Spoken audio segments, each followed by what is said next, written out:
Financial दुनिया में ना कुछ रिस्क तो बिल्कुल सामने दिखते हैं और कुछ होते हैं जो अंधेरे में छिपे बैठे होते हैं। तो आज हम एक ऐसे ही छिपे हुए खतरे की परतें खोलने वाले हैं जिसका नाम है रॉन्ग वे रिस्क। जरा सोचिए इस बारे में।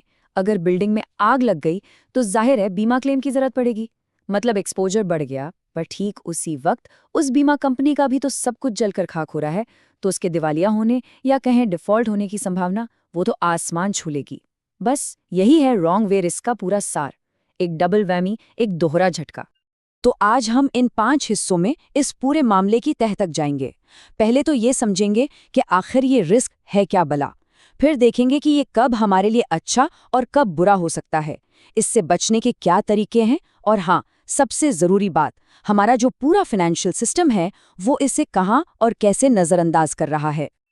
तो चलिए अब उस बीमा वाले उदाहरण से एक कदम आगे बढ़ते हैं और इसके पीछे के असली कॉन्सेप्ट को समझते हैं। देखिए, सारा खेल टाइमिंग का है और यहाँ पर टाइमिंग बहुत बहुत बुरी तरह से गलत हो सकती है। तो आखिर ये रॉन्ग वे रिस्क है क्या? सीधी भाषा में कहें तो ये वो खतरनाक सिचुएशन है जब दो चीजें एक साथ एक ही गलत दिशा में दौड़ पड़ती हैं। मतलब एक तरफ तो एक्सपोजर यानी जो पैसा दांव पर लगा है वो बढ़ रहा है, और दूसरी तरफ ठीक उसी पल सामने वाली पार्टी के डिफॉल्ट होने का खतरा भी बढ़ रहा है। मतलब ये एक तरह का परफेक्ट स्टॉर्म है, एक डबल अटैक। देखिए, रॉन्ग वे रिस्क की पूरी कहानी ना बस इन दो चीज़ों के इर्द गिर्द घूमती है। पहला है ईएडी, जिसका मतलब है अगर डिफ़ॉल्ट हुआ तो कितना पैसा डूबेगा, और दूसरा है पीडी यानी डिफ़ॉल्ट होने के चांसेस कितने हैं। रॉन्ग वे रिस्क में होता ये है कि ये दोनों ईएडी और पीडी एक दूसरे का हाथ पकड़कर ऊपर जाते हैं। एक बढ़ा तो दूसरा भी बढ़ा, और बस यही जुगलबंदी इसे इतना खतरनाक बना देती है। ठीक है, डेफिनेशन तो समझ आ गई, लेकिन असली मजा तो उदाहरणों में है ना? तो चलिए अब दो अलग अलग ट्रेड्स की दुनिया में चलते हैं। एक जो खतरे की घंटी बजाता है और दूसरा जो काफी हद तक सेफ है।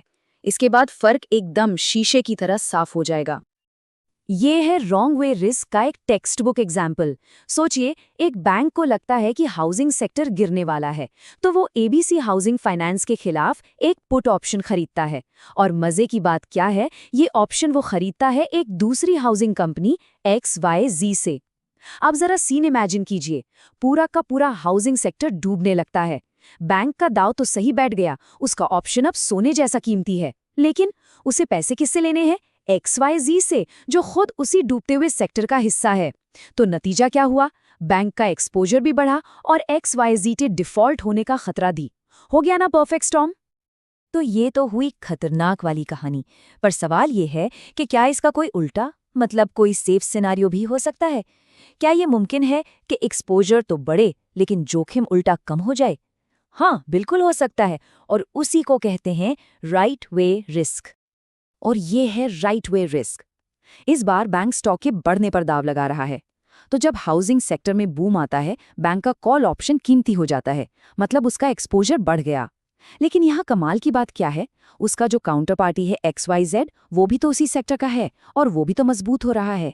तो उसके डिफॉल्ट होने का खतरा अब पहले से कम हो गया है। मतलब यहाँ एक्सपोजर और डिफॉल्ट रिस्क दोनों उल्टी दिशा में भाग रहे हैं। एक अच्छी खबर दूसरी अच्छी खबर ला रही है।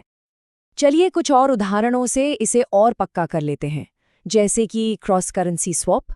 अगर किसी देश की करेंसी गिरती है तो एक्सपोजर भी बढ़ता है और उस देश के डिफॉल्ट होने का खतरा भी। ये हुआ WWR। या फिर CDS प्रोटेक्शन। एक सिस्टेमिक क्राइसिस में जब बैंक A डूब रहा होता है तो बैंक B, जिससे प्रोटेक्शन लिया गया है, उसके भी डूबने का खतरा बढ़ जाता है। ये भी WWR। लेकिन इसका उल्टा देखिए, कमोडिटी स्वैप में। मान लीजिए एक माइनिंग कंपनी गिरती कीमतों से बचने के लिए हेज करती है। अगर कीमतें बढ़ जाती हैं तो कंपनी का मेन बिजनेस तो अच्छा चल रहा है ना, तो उसका डिफॉल्ट रिस्क कम हो जाता है, भले ही उसके हेज की वजह से काउंटर पार्टी का एक्सपोजर बढ़ रहा हो। ये है RWR। ओके, तो अब एक और जुड़े हुए खतरे की बात करते हैं। सोचिए, क्या हो अगर सेफ्टी नेट, मतलब जो चीज सुरक्षा के लिए है, वही प्रॉब्लम बन जाए। इसे ही कहते हैं रॉन्ग वे कोलैटरल। ये एक और डबल वैमी है। एक तरफ तो रिस्क बढ़ रहा है और दूसरी तरफ सिक्योरिटी यानी कोलैटरल, उसकी वैल्यू गिर रही है। और ये सब हो रहा है एक ही टाइम पर। मतलब जिस जमानत के भरोसे कोई बैठा था वो ठीक उसी वक्त मिट्टी हो गई जब उसकी सबसे ज्यादा जरूरत थी। इसके 3 क्लासिक एग्जाम्पल्स हैं। पहला, मान लीजिए ब्याज दरें बढ़ गईं। इससे एक्सपोजर तो बढ़ गया, लेकिन कोलैटरल में जो सरकारी बॉन्ड रखे थे उनकी कीमत गिर गई। दूसरा, किसी देश की करेंसी की वैल्यू गिर गई। एफएक्स स्वैप पर एक्सपोजर बढ़ गया, लेकिन उसी करेंसी में जो कोलैटरल रखा था उसकी वैल्यू भी धड़ाम से नीचे आ गई। और सबसे खतरनाक वाला केस, जब कोई कंपनी अपनी गारंटी के तौर पर अपने ही बॉन्ड रख दे। अब सोचिए, अगर वो कंपनी ही मुसीबत में आ गई तो एक्सपोजर तो आसमान छू जाएगा और वो कोलैटरल, वो तो रद्दी के भाव हो जाएगा। तो अब जब हम खतरे को ठीक से समझ चुके हैं, सवाल ये उठता है कि बैंक और बाकी फाइनेंशियल इंस्टीट्यूशंस इस छिपे हुए दुश्मन को पकड़ते कैसे हैं, इसका अंदाजा कैसे लगाते हैं?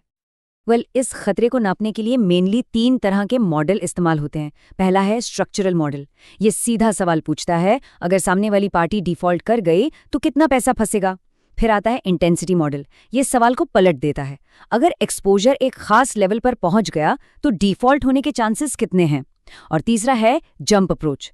ये उन सिचुएशंस के लिए है जहां डिफॉल्ट होते ही वैल्यू में अचानक से बड़ा जंप या गिरावट आती है, जैसे किसी देश की करेंसी में। और इस जंप अप्रोच का असर कितना जबरदस्त हो सकता है वो इस चार्ट से साफ दिखता है। देखिए, बिना WWR को ध्यान में रखे एक्सपेक्टेड एक्सपोजर था 6.0, लेकिन जैसे ही जंप मॉडल लगाया गया ये आंकड़ा उछलकर 20.6 पर पहुंच गया, मतलब 3.5 गुना से भी ज्यादा का फर्क। इससे साफ पता चलता है कि इस रिस्क को नजरअंदाज करना कितना भारी पड़ सकता है। लेकिन हाँ, इस खतरे को पहले से भांप लेना कोई बच्चों का खेल नहीं है। इसमें कई चैलेंज है। एक तो ये कि हिस्टोरिकल डेटा में अक्सर कोई सीधा लिंक मिलता ही नहीं। दूसरा, कभी-कभी एक ही ट्रेड गिरगिट की तरह रंग बदलता रहता है, कभी रॉन्ग वे बन जाता है तो कभी राइट वे। और सबसे बड़ी गलती जो लोग करते हैं वो है सिर्फ कोरिलेशन पर टिके रहना। कोरिलेशन तो बस सीधी साधी कहानी बताता है, जबकि असलियत में रिश्ते कई ज्यादा कॉम्प्लेक्स हो सकते हैं।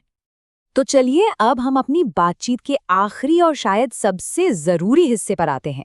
यहाँ हम ये देखेंगे कि ये रिस्क हमारे सिस्टम के उन हिस्सों में कैसे छिप जाता है जिन्हें असल में हमारी सुरक्षा के लिए बनाया गया है। ये जो बात स्क्रीन पर है ये चौंकाने वाली है, लेकिन बहुत जरूरी है।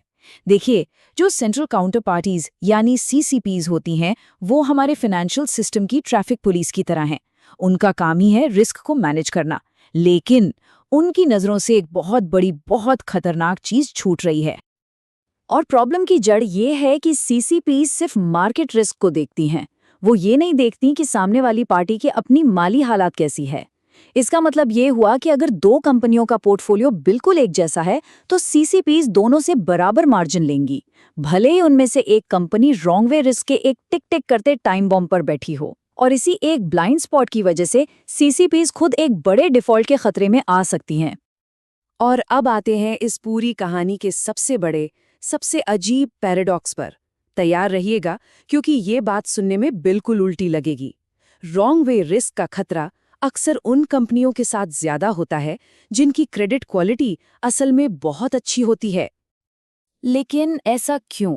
इसे ऐसे समझते हैं, एक कमजोर कंपनी जो है वो कांच की तरह होती है, जरा सा झटका लगा और टूट गई। लेकिन एक मजबूत हाई क्वालिटी कंपनी स्टील की तरह होती है, उसे तोड़ने के लिए कोई छोटा मोटा झटका नहीं बल्कि एक बहुत ही बड़ा असाधारण झटका चाहिए। इसका मतलब क्या हुआ? इसका मतलब ये है कि जब कोई मजबूत कंपनी डिफॉल्ट करती है तो ये लगभग पक्का है कि उस वक्त एक्सपोजर भी बहुत बहुत ज्यादा होगा, और यही बनाता है सबसे मजबूत और सबसे खतरनाक रॉन्ग वे लिंक। तो आज की बात हम इसी एक सवाल पर खत्म करते हैं। अगर वो पार्टनर्स जो सतह पर सबसे सेफ दिखते हैं वही अपने अंदर सबसे बड़े रिस्क छिपा सकते हैं, तो ये हमें सोचने पर मजबूर करता है कि हमारे इस कॉम्प्लेक्स फाइनेंशियल सिस्टम में और ऐसे कौन-कौन से खतरे हैं जिन्हें हम देख ही नहीं पा रहे हैं।